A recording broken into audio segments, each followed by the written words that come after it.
I saw a great big tourist bus of folks from out of town. For 40 days and 40 nights, they covered miles of ground. They had a map and compass, but they still were not arriving. Oh, they...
I am the marketing director at Maker Faire and probably have talked to most of you.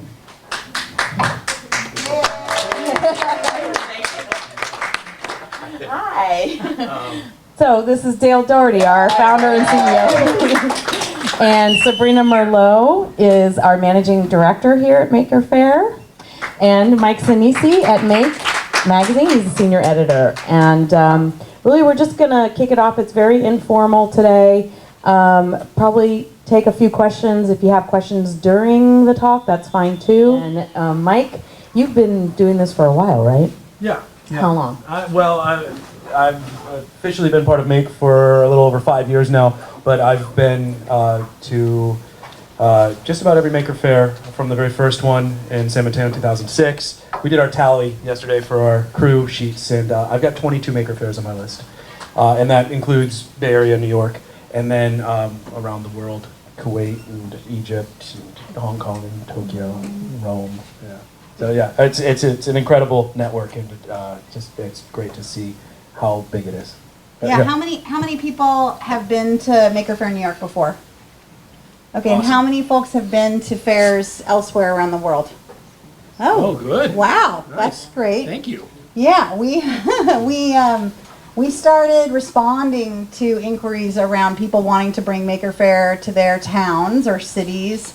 It started to build like 2009, and then by 2011 it was exploding, and so we actually formalized the program, and now we have, I think, over 200 fairs in 44 countries last year in 2017. Which is pretty amazing. It's a bottom-up expression of people's interest in this kind of platform for showcasing creativity and invention and resourcefulness and curiosity. Makers are everywhere. They're in every town. So, we make a certain set of assets available to people to, kind of leverage the platform and the brand and start their own fairs. So we have huge fairs in Rome. Isn't it a really large fair this size, if not larger, actually? I don't know, it's somewhere up on par. But, a lot of major cities around the world, and it's really, we've just also looking towards producing Maker Faire Saudi Arabia, early 2019, which is kind of crazy to see this cultural phenomenon, just sort of move around the world. So that's something that actually I worked on starting I came on the team in 2010 and focused on content, but also started to help nurture that program. And then in January, I took over as managing director of the shows and focused specifically on content and production for the Bay Area show and this show. So you wanted to know what's new? Yeah, tell them what's new. We started a DIY content creator stage in the Bay Area that was really well received, and we're doing it again here. And we should explain what that means. Yeah. If that term DIY content creators is, as you guys are probably well aware of, this maker concept has grown to tremendous locations, but there are these makers that have leveraged YouTube in particular as their medium for showing all the different projects that they're doing. And as we all know, YouTube has created a celebrity class. It's a whole new thing, and this maker element of it is a big part of that. And so we have in our, within our network, we have these incredible YouTube makers. We gather them here we did it in the Bay Area. We're doing it here in New York. We have a stage where they're doing presentations throughout the weekend, the DIY content creator stage. And I was just I'm excited about this because I was just over there talking to one of these YouTube creators who's not on stage this weekend, but he said, I was asking him, like, what are you going to be doing? He said, I will be sitting here for the entirety of this weekend because this lineup that you guys have put together is so incredible. I don't have time to go do anything else. I'm going to watch everybody because he's one of these members of this community, but he gets to see in person all of the people that he watches on YouTube all the time. Yeah. So I think that's really cool. Anyways, yeah. Well, that's also a special aspect of being here. That's a constant about Maker Faire is the access to the creators. I mean, you think about it, people are with their projects, so that access to the maker is where the juice comes from for the audience. Because once they start actually connecting with those people and their passions, there's all this crazy stuff, and it's great and it's fun to watch. But the conversations and the exchange are in some ways where a lot of the real energy comes from, and I think why people leave feeling so inspired.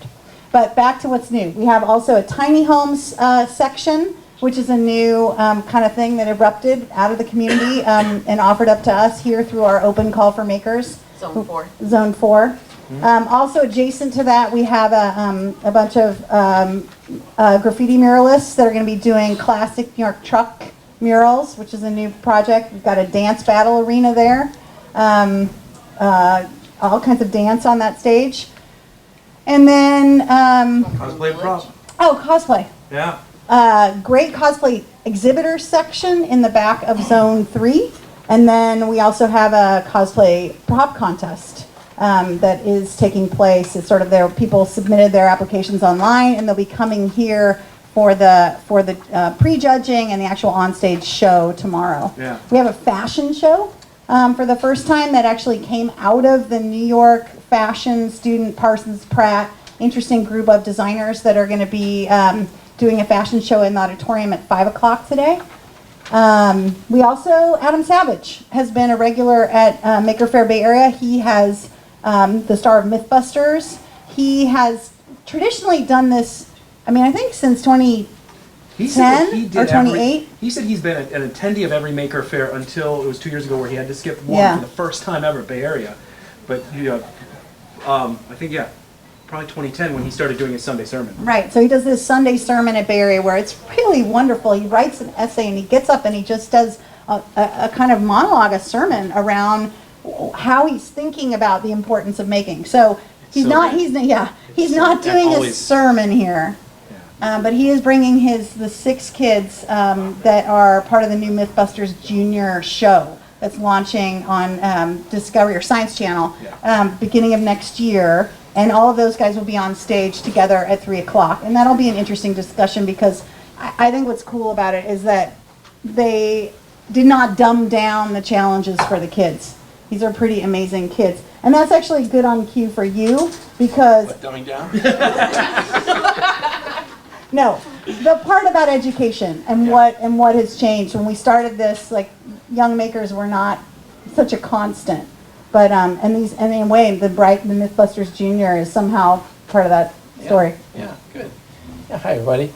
Well, I think one of the reasons we started this event was to spread this idea, but more, in action, I always say make more makers is the goal of Maker Faire, and to introduce it to people by not talking to them, but letting them see and experience making, see what other people do, the creative work, and you kind of just get the feel of it walking around. You see all these different things that are moving around, robots and games that people create, and it's not all commercial stuff. It's just kind of stuff that people have created, and I think it's very accessible. You can imagine yourself doing it.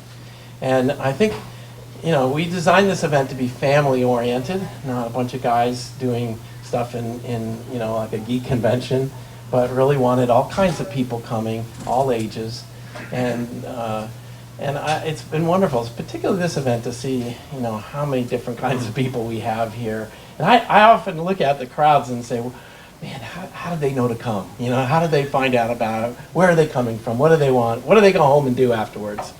And it's, but from the beginning, I saw the expressions on kids' faces here. And I knew they wanted to be part of this. They want to figure out how to be makers. And it's like going to a concert and seeing guitars, and you could maybe figure out that you want to play guitar as a result, or play sports as going to a game. But if you want to be a maker, where do you go? And so we've been really almost since 2010 working on the idea of maker spaces in schools and libraries, museums like NISI here doing it. And it needs to be almost omnipresent in your life. It isn't just something at a school or one activity does this. It sort of gets reinforced over and over. And I think it's become really a profound agent of change in schools and education in ways that we haven't seen this before.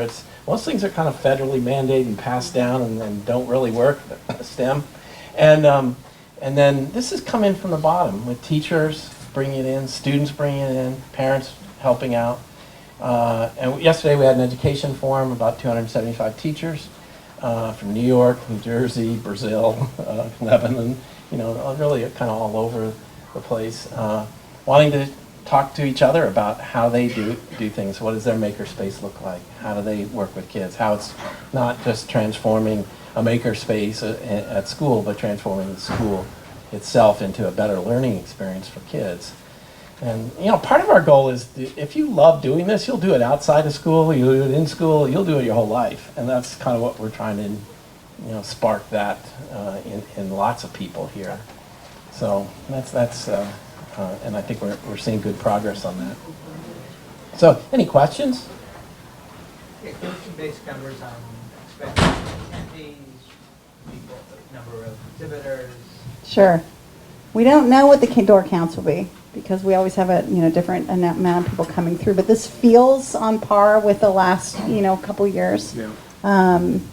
I think over the weekend, last year somewhere in the round of 80,000 over the whole arc of the weekend. We have 600 exhibitors or single entries, so across exhibitors, presenters, workshops, and all of that. And 7 stages, I believe. So, that gives you the shape of it. But Yes, sir. This is my 3rd year, Yep. and I have noticed changes just in those 3 years. So I'm just wondering how things have changed over. Well, I'd like to hear what you saw, because I don't always get that perspective. But, we see change. The thing I've been thinking about a little bit is like the technologies actually kind of change a bit. Like one year have a lot of 3D printers or a lot of drones, and this year, it kind of settles in. It's a little bit normal. But the people are the same, and they're doing new things. And there's an exhibit that's, I don't know, it's a dragon or something that's in the back. And each year they've kind of added more pieces to the dragon. It's more fully. First year it was just a head, right? Now it's got a body, and then this year it's got arms, that move. And so these are works in progress over years. One of our favorites is this Connect 4 exhibit. Did you already mention it? No. No. Great.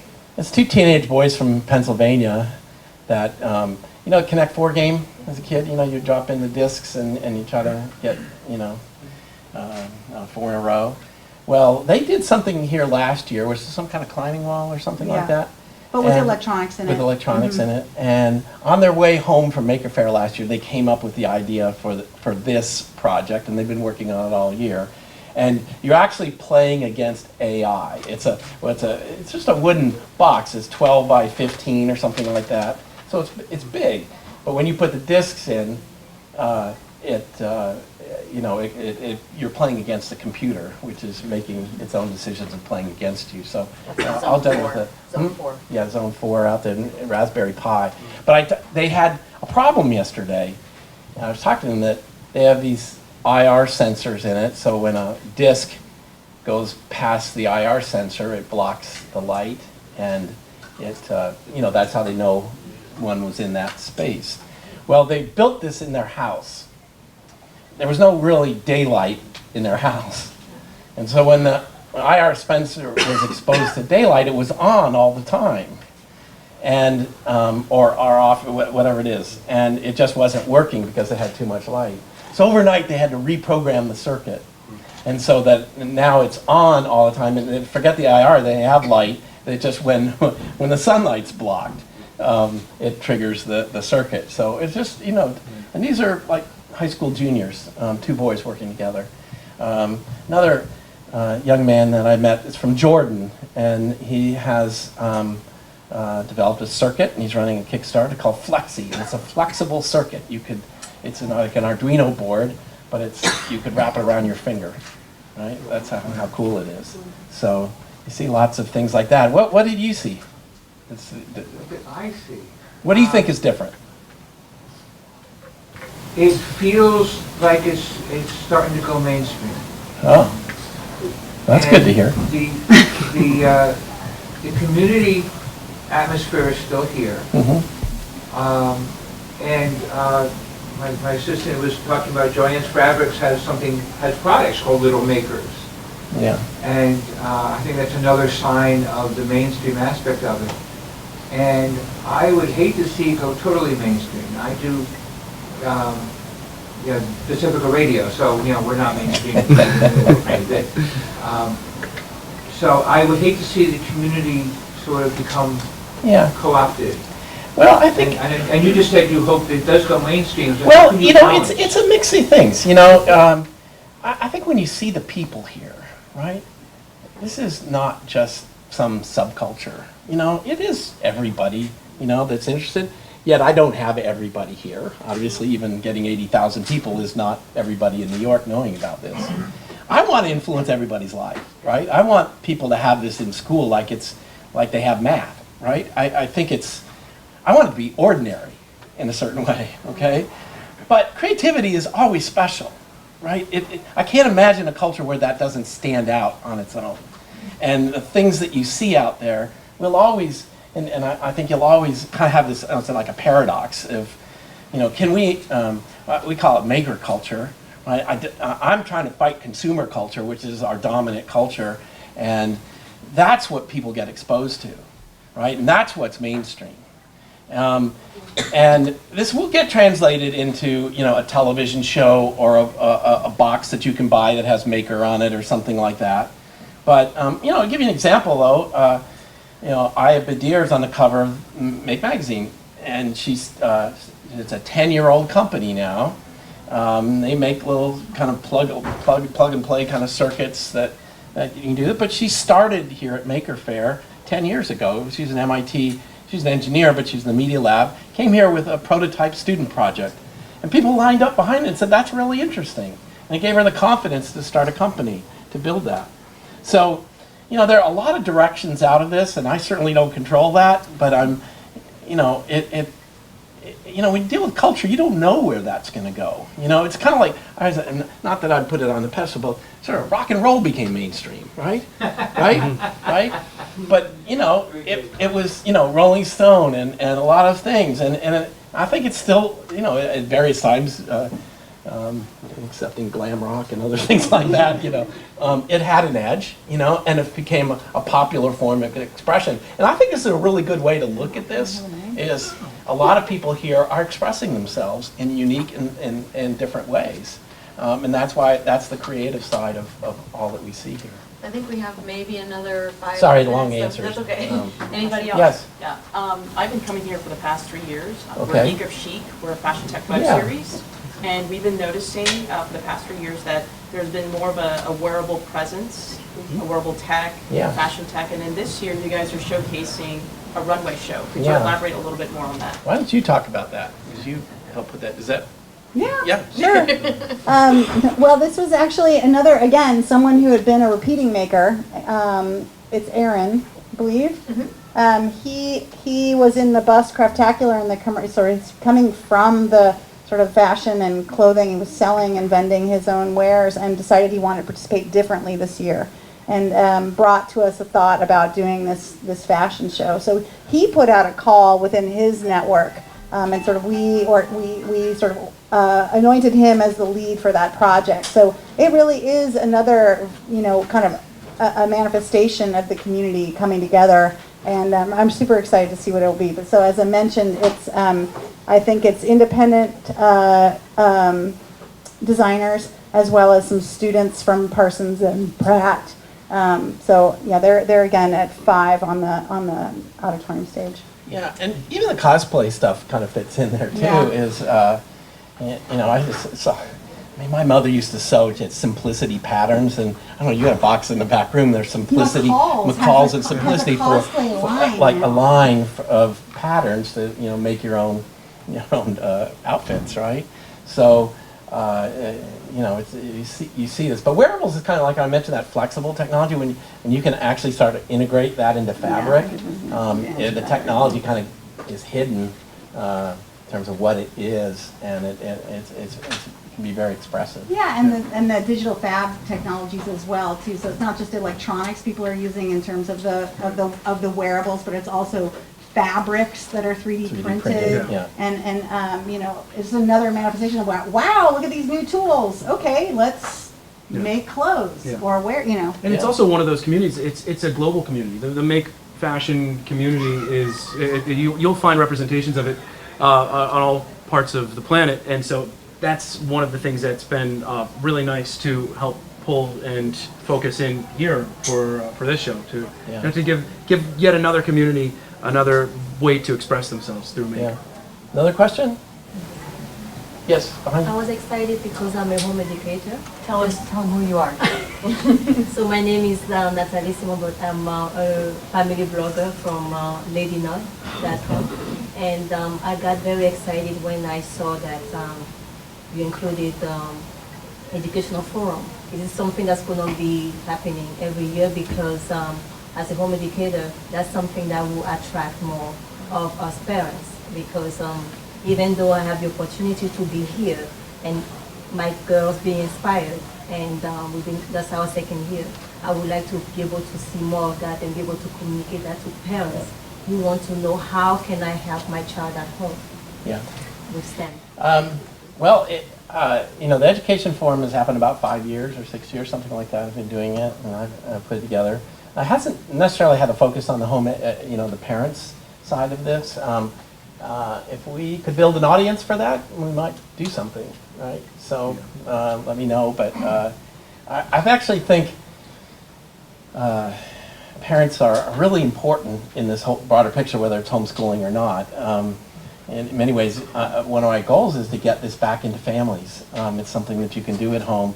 And parents, sometimes they are just thinking about the iPad or the iPhone or these electronic things, and they walk around here and they'll see their kids like to do this, and they can introduce this into the home. And it's fun, it's learning that's fun, so it happens kind of naturally. But I think getting parents to understand this, and you were saying, Katie was saying, we have a Maker Heart, H-A-R-T is out there, and it's kind of a flute, the electronic flute that you blow into and play music and everything else. They're from, I think, Taiwan.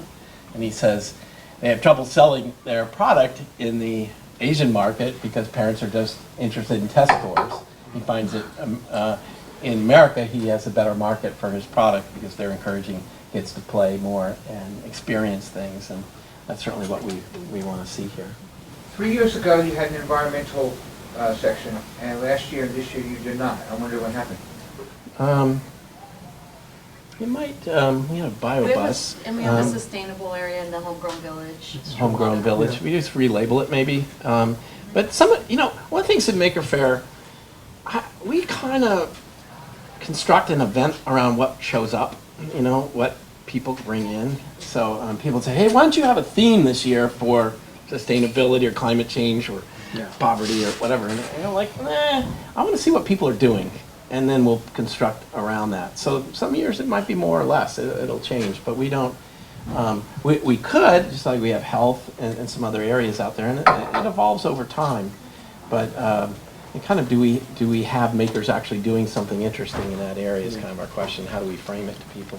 Earlier today, when the gates were opening up, I was talking to some of the people at the front row of the gates, and there was father and a daughter. They've been to every New York Maker Faire. This is their 9th one. It's incredible. And I asked what some of the favorite things they've seen were, and the daughter was telling me, oh, I loved the Tesla coils. I wish they didn't go away. And I said, well, they come and they go, but that's part of what, for me, and I think for a lot of people, one of the things that's really great about Maker Faire is it's a little bit of a different experience every year. It's not the exact same Maker Faire. We don't box this up and then ship it and put it in a container and then open the container and put the exact same Maker Faire together. We get different exhibits and different makers, and it's who comes, but it represents kind of like what is 2018, and that's what we see outside. And I think that's a big part of the magic of this too. Yes. Yeah, what's the next fair people should look out for? The next thing that's coming, 13th of the year, or even? Well, next weekend there's Maker Faire in Seoul, Korea. There's Maker Faire in Eindhoven, in the Netherlands. There's 2 or 3 going on. There's one Prince Edward Island this weekend. It coincides with this. So we actually have a large group here from Atlantic Canada, New Brunswick, Nova Scotia. Brilliant labs. They were at my education forum yesterday. Maker Faire Rome is in mid-October. Maker Faire Shenzhen, I think it's in October as well. And so those are some of the bigger fairs that are out there. Yeah. I'm in the process of organizing a Maker Faire in Saudi Arabia. It'll probably be in 2019 or first quarter. It'll be kind of interesting to see how that goes. We've only just started last year or so getting more Maker Fairs in the Middle East. We've had Kuwait and Dubai have small fairs. One of my favorite things to do is to go to makerfaire.com/map and then look at all of the different fairs that are coming up around the planet, and then just daydream about going to all of them and just imagining, because it's incredible. The diversity and the geography that it encompasses is something else. Yeah. Now, the really interesting thing is I was just in Seoul 2 weeks ago. Is to see, when you go there, you have a maker community there. You don't just have an event there. You have maker spaces, fab labs, you have businesses, you have education going on there, and it's replicated in just lots of countries. We have a group here that just probably did one of the larger Maker Fairs in Mexico just 2 weeks ago or 3 weeks ago, and they were really proud to see that happen and had a good crowd. So, but our goal with this wasn't to create an event that we take the same event and put it everywhere. It's more like growing the event in different places. So the culture the Maker Faire reflects the culture and grows locally. Okay, well, thank you. I think we have one One question. way? I'm sorry. Oh yeah, sorry. Yeah. What are some things that you recommend for new people to Maker Faire should see? Like, what should they see? Well, I think that you should do as much as possible. So, like learn to solder. Actually, the ski bowl is a great thing out there, which is a ski ball thing, but with bowling balls. And it comes from Akron, Ohio. Akron Makerspace guys. So, wonderful. I think there's lots of things to participate in.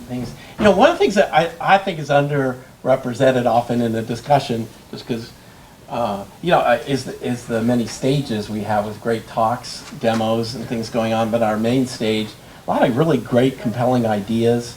I'm going to talk here at 1 o'clock, but after me is Amy Paulson, I think it is, and she's a psychologist from Yale who's been writing about how the maker movement and these toys that are coming out of it are really good for kids.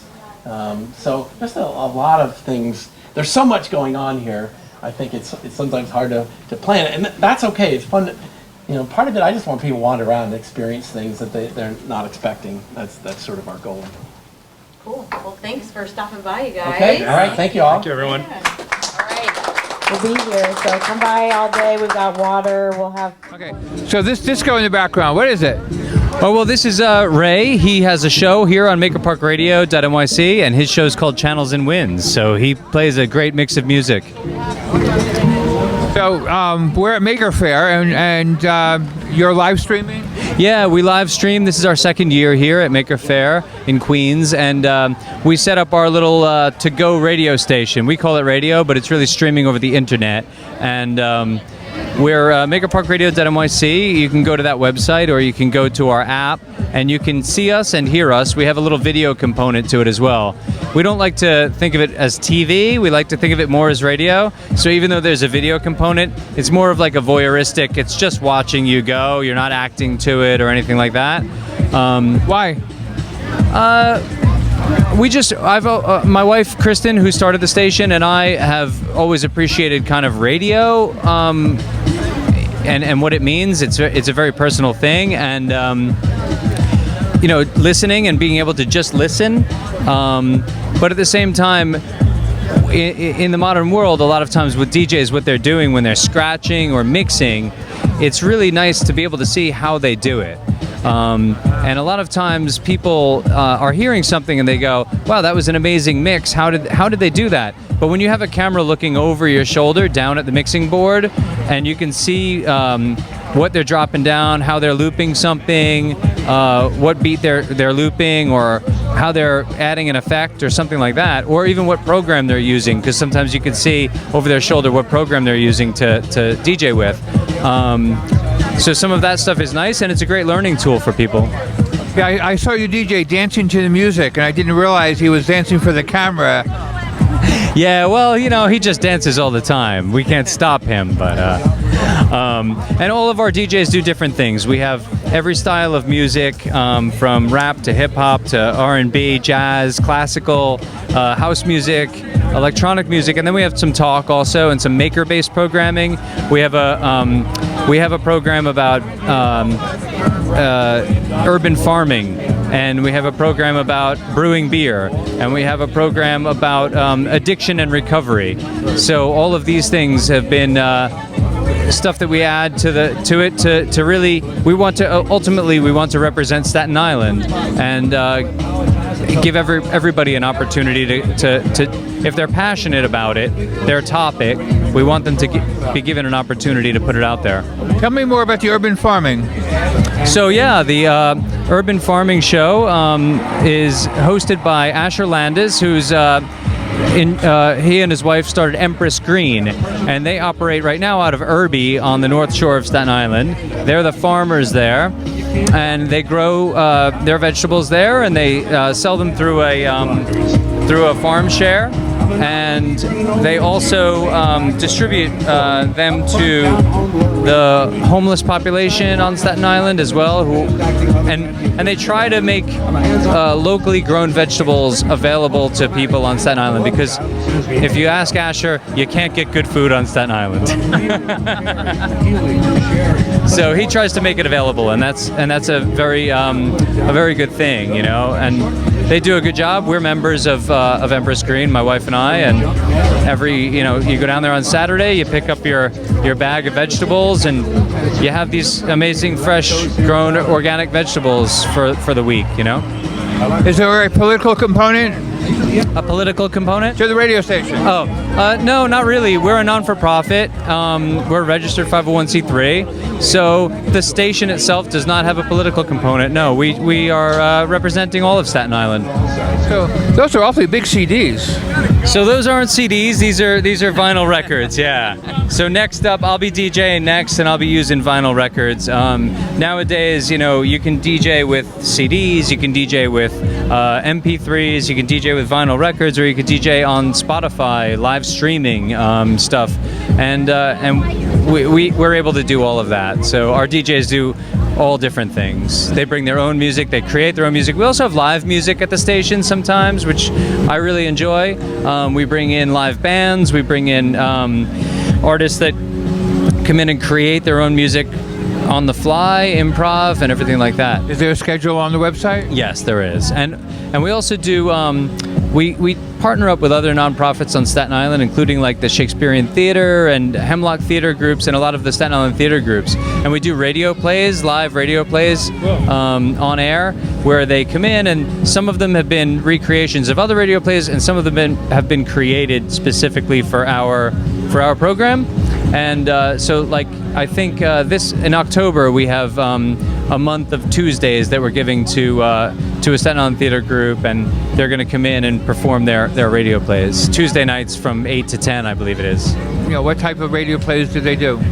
Yeah, so the radio plays are across the board. You know, we had Shakespearean Theater in, and they did their stuff. We had Hemlock Theater in, and they did a play about addiction and recovery, which was amazing. And that was a play that was written specifically for the show by a Staten Islander who had suffered through addiction and recovery. So, you know, we're really excited about. We're about 1 year and 2 months old, and we're really excited about continuing to expand this audience and represent parts of Staten Island that don't necessarily haven't historically had as much of a voice as others.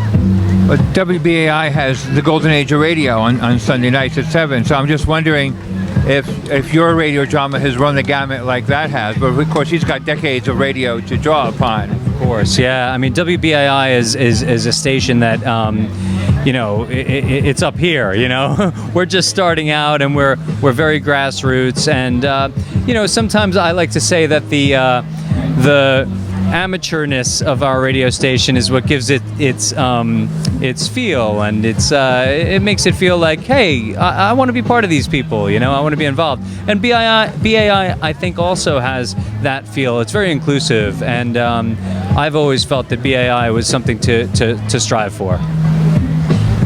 Well, WBAI definitely does have politics. That's absolutely true, yeah. They do, and you know that's something that individuals struggle with. So individually, I might struggle with the fact that there's that Maker Park Radio.NYC might not have a political component. An individual DJ can say and do what they want. An individual DJ can come on and be a proponent of whomever or whatever, but the station itself, being a nonprofit, we don't have a religious bent, we don't have a political bent, and you know, we are here to represent everybody and give everybody an equal opportunity to have a voice. Well, I would think to have an urban farming show would certainly have a politics to it, because you're talking about energy efficiency and corporate farming and things like that. Sure, and I think that it's extremely important that that people like Asher, who do shows about urban farming and organic farming and local sourcing of vegetables and food, it's extremely important that those people have a voice, and them being part of Staten Island is something that we're happy to shine a spotlight on. If a gigantic corporation that promotes food wants to come and do a show on Maker Park Radio, they're welcome to. Hey, I'm thinking about, what's the name of that area of Staten Island that they want to plow under? It's the wetlands and it prevents flooding and... Sure, maybe like... Graniteville. Graniteville, right. Yeah, I mean... have you done shows about Graniteville? No, not yet. Not yet? Oh. No. Yeah, maybe you want to come on. Well, we certainly know people who we could essentially that are on Staten Island working on trying to keep Graniteville for people. Right. Yeah, that's great. I mean, we on Staten Island, I mean, it's funny because we operate on the web. So even though we are a community radio station and we have 75 or 80 DJs that are 99% from Staten Island, we have some from Brooklyn and Manhattan. That said, we're streaming over the World Wide Web, so we can be seen in England and France and Africa and Asia, and so I really enjoy the fact, being someone who's from Staten Island my entire life, I really enjoy the fact that we're able to show people across the world what Staten Island has to offer. And one last question, you may not know the answer to this. The names of the two boats that had the race around Staten Island that decided which state it became part of, do you remember? You know about that race? I do know about the race. I read the names of the boats, but I don't remember what they are. I do know about the race. I work on the water actually, and it's my career is what I do is I work on ships, and but I can't remember the names of those two boats. I tried to find it on the internet and couldn't find it, and I know I've read about it. Yeah, I'm sure we'll have to. Now you sparked my mind. Yeah. Okay. Well, thanks a lot. Keep up the good work. Much. Thank you both. All right. And your name again? Tom Ferry, and my wife is Kristen Wallace, and that's Naz Radiance, Channels and Winds. We're Maker Park Radio, operating out of the Staten Island Makerspace on the North Shore of Staten Island. You can call me Naz, Flair, Ray, anything works. Yeah. Naz as in... like the Naz. Like Todd Rundgren's fan? Right, yeah, kind of like that. Absolutely, yeah, totally. Usually people are so confused by that. That was nice. Cool. Yeah. Picked up right on it. That was cool. Absolutely. I feel validated. Okay. Cool. That's because I'm old. Beatnik slang, yeah. It'll trip people up. I get it. So what do you play? What do I play? I play a little bit of everything. I love music, so I kind of just like go through my own journey, and just I want people to come along with me. So I play a lot of dance music, R&B, post-punk, rock, heavy metal sometimes, a little bit of everything. Todd Rundgren sometimes. Not yet, but I will, absolutely, for sure. Yeah. Well, you have to now. I know, definitely. My fans are expecting it. Or your fans are expecting it now. Yeah. Right, so, or Todd Rundgren's fans. Exactly, there you go. So who are you guys with? What's ETV? Environment TV? I like that. Yeah. Already, I'm digging. And I also do an environmental radio show on WPAA. Hop on. Pick music. You got this. Oh. Wow, this is excellent trade-offs. Sorry, that was all chaotic. Hi, we're back. Transition is always chaotic. That's true. And change is a must. We can't fear it anymore. I don't know. We'll see. Well, Tom's going to start spinning vinyl. He has an incredible vinyl collection, so that's going to be really, really fun. Super dope. I see the Clash right there in the front. He's getting ready. Not what he's playing, but soft sell, yeah. We want to hear more Clash. That's Sandinista in the front, right? Isn't that Sandinista? That's like one of my favorite albums, honestly. Sandinista's a crazy album. Yeah. Yeah. So how can I find Environment TV? TheEnvironmentTV.com. TheEnvironmentTV. Okay, awesome. And I'll give you a flyer for my radio show. Awesome.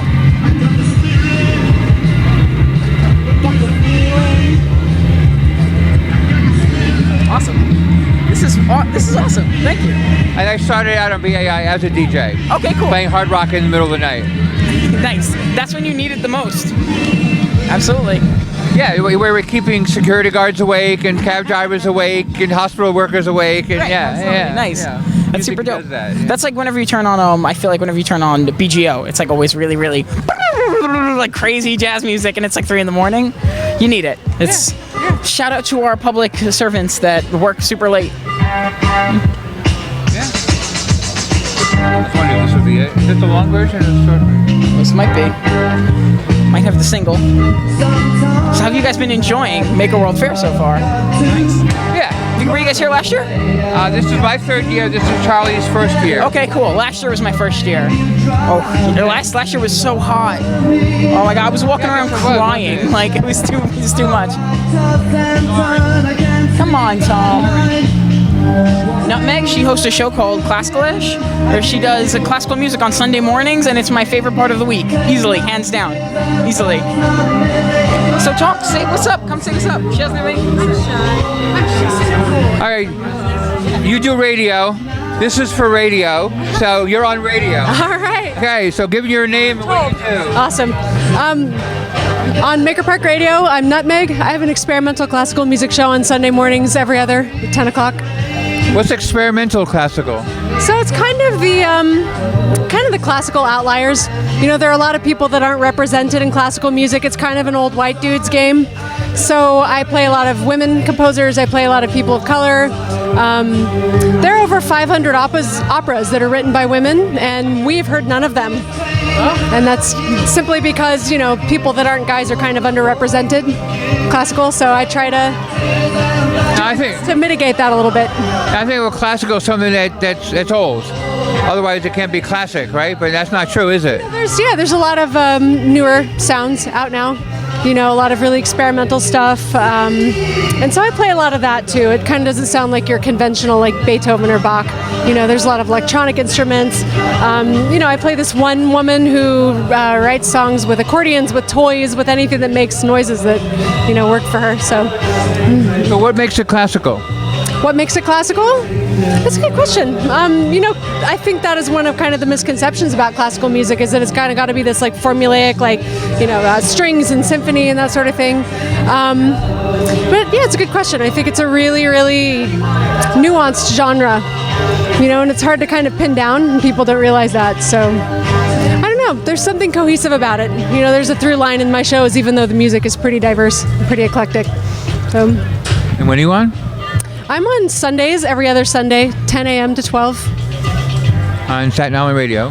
MakerParkRadio.nyc. I know so little about modern classical, I wouldn't know what question to ask at all. No, that's okay.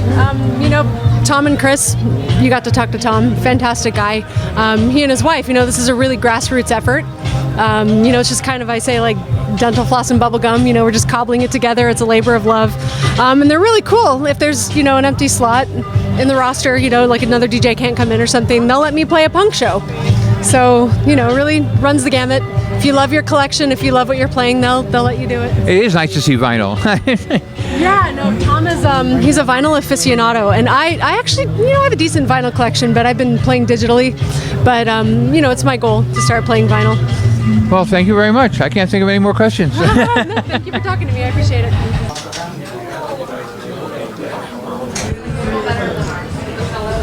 Container cabins for the Catskills. So, there you go. There you go, Charlie. Can we have one of those flyers also? Of course. Okay, so what are we in? We're inside of a converted shipping container that feels entirely different than a converted shipping container. Yeah. What is it? So this is built by a company called Containium. We're based in Red Hook, Brooklyn, and we're really dedicated to upcycling shipping containers and turning them into off-grid cabins. So it seems awfully big for a shipping container. I guess it's not. It's actually only 8 feet by 20 feet, but by popping the roof up and putting so much glass into it, it's like 5 to 10 times the amount of glass you would have in a normal house. You end up with a lot more light, space, and air than you would inside of a home. So it just feels much more spacious. So what's it for? I'm sorry? What is it for? What's it for? It's for people who want to get out of the city and not have to work on their house on the weekends. So basically getting outside and enjoying the outdoors and having as smallest impact as possible on the land. How long did it take you to put this up? So we're very good at this, so it really takes us 4 to 5 days to do one from start to finish. And now I heard you mention it's off-grid. So how do you get any energy at all? So we usually have a solar panel with a battery pack, and then we have our wood stove, and we bring in the water in a 5-gallon container with a dry well. Yeah. So photovoltaic or solar thermal? Yeah, photovoltaic. Yeah, it wouldn't make sense to do the solar thermal because then you just end up with water that's going to freeze on you. Yeah. Okay, now I see a stove sitting on this table over here. Yeah, so that's a propane stove, and generally speaking, would have a small propane bomb that you would use with it. Yeah, and bring that in. Some people cook directly on their wood stoves as well, though. So, now how warm is this in the winter? Very toasty warm. A lot of them, we say that these are for the Catskills because they're good for 4 seasons in the deep of winter, and they stay very warm and cozy all the time. How? Just because there's a lot of insulation in them, and then they have the wood stove for a small space, and so oftentimes you find yourself opening the doors to cool off. Yeah. Yeah. Now, a lot of windows means a lot of leakage of energy, doesn't it? It does, but again, it's a small space, so they're thermal pane windows, and so it stays warm inside. Yeah. So as again, it's not really a question of staying warm; it's a question of like having a reasonable amount of heat.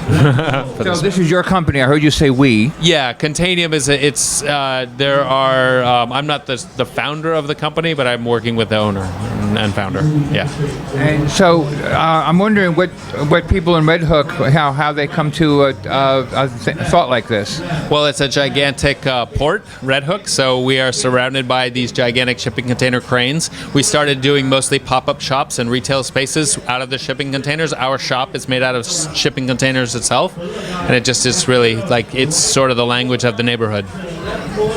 You know, that really sort of says this is what Maker Faire is. It's people creating things out of nothing, or which other people would think of as nothing. Well, I mean, this is unfortunately the worldwide phenomenon of shipping containers is a gigantic producer of garbage, and so these enormous pieces of scrap steel have tremendous value, both structurally and as potential for upcycling. And so that's why we really feel good about what it is that we're doing. It's a much quicker and easier way to have somewhere to live than stick-built homes. Yeah. And so it's 20 feet long?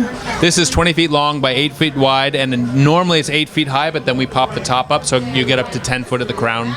Can you put them together? You can put as many of them together as you want. There's a shopping mall in Seoul. It's got 230 of them. Okay. Yeah. And if you think about a shipping container ship, they have up to 20,000 containers on them. So you can stack them high, you can put them next to each other, and they do very well that way. So it's a matter of opening up one wall in order to connect two of them. If you want to connect several of them together, yes. Or people like to put them on top of each other, put staircases in, or have cantilevered.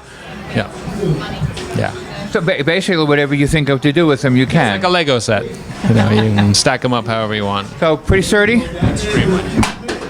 So if you have this in the cat. Say that again. It's a maintenance-free home, and so instead of going up and working on it on the weekend, having to replace your roof or repaint your siding, you just go in and use it, and it takes care of itself. So you go away 6 months later, you come back, and there's no raccoon living inside. Now, how can that be? Since shipping containers are meant to be temporary, right? Well, shipping containers are meant to be sealed, and so that's the beauty of it, is that they're temporary. They usually run for about 12 years on the sea, but that's just basically because they have very high standards for actually shipping them. And then the containers that we get, they might have some cosmetic dings and knocks in them, but structurally they're absolutely sound and they're completely sealed still. So you don't have to worry about, like, if you're in the Catskills and a bear decides to find out what's in your... Then he's not coming inside. No. Yeah, and they can't scrape through your siding as they would on a house. Unfortunately, they can chew their way into your old farmhouse that you bought up there. But here, they're not going inside. Yeah. How come? Because it's made out of Corten steel. I can't ask you this on WBAI, but I can on Environment TV. How much do they cost? It's about $35,000. Generally speaking, there's a lot of customization. People want different things, and that changes the price a bit, but that's pretty much what we're operating on. Yeah. And then we deliver wherever you want them. So stacking them is $35K each. No, generally then you have some efficiencies because you don't end up doing insulation and paneling on all sides. So it really is a question of what people's individual desire is. We'd love to say that they're totally standardized, but it really ends up being custom conversation at least every single time. Yeah. So you have to do some work on it in order to turn it from a shipping container into a home. Absolutely. I mean, we have our own. We have perfected the welding of it so that we can frame out doors and windows and everything very quickly and easily. So some people just buy modified containers from us and then they furnish them and fit them out themselves. But generally speaking, people want something that is completely maintenance and labor free, and that we can just drop it on their land for them. Yeah. So we do that. All right, well, thanks a lot. Fascinating. Thank you very much for coming by. Oh, should I say the name of the company? I don't know if I said that. You did. Did I? Okay. At least twice. Okay. Yes. And that's the name Thank of you the very radio much. show. Great. You're Ken Gale. Yeah, he's Ken Gale, I'm Charlie Olson. Okay, nice to meet you, Charlie. Good to meet you. I'm just going to go around. Yes.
Thank you.